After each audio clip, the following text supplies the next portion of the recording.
nakapag-ayos tayo, nakapagpalit na rin tayo ng damit. Naligpit na rin natin yung mga gamit natin na dadalhin. Kasi maya maya pauwi na rin kami. Malayo-layo pa biyahe namin sa Maynila, ay sa papuntang Malabon, mga 5 hours ang biyahe. Maganda yung lugar, sa tahimik, maganda yung ambience, makakapag-relax talaga kayo. Kaya nire-recommend ako na puntahan nyo rito camping site na to dito sa may Liliw, Nactarlan, Laguna. Ewan kung tama yung pagkabigkas ko, pero dito lang yan sa may Laguna.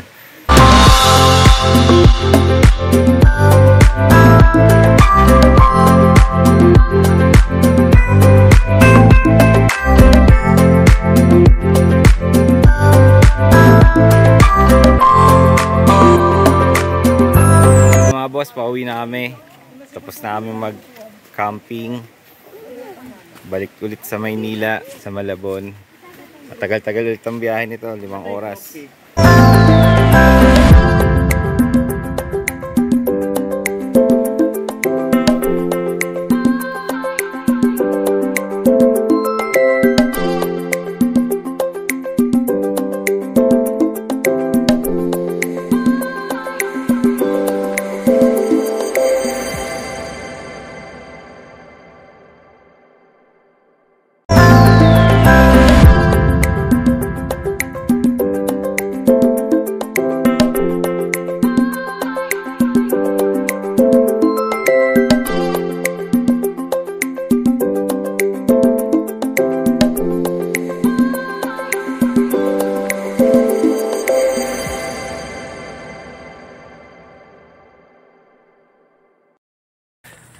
Ang layo na nilalakad papuntang labasan.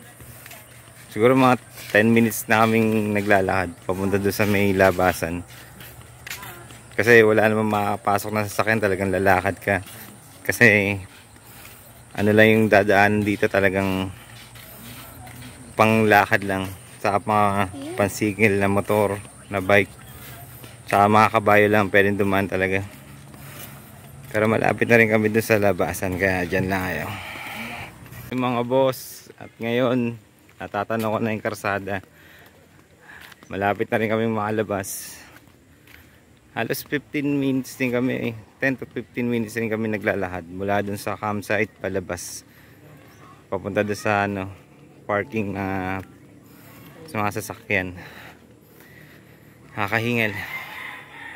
Andulas pa nung kasi nga medyo umulan kahapon, kaya yung dadaan naman talaga maputik sa madulas, kaya kailangan daan-daan lang talaga lakad mo, dire-diretso ka. Ayan, ito na mga boss, nasa labas na kami, kita ko na yung karsada. So paano mga boss, hanggang sa susunod na video, lagi po kayo mag-iingat.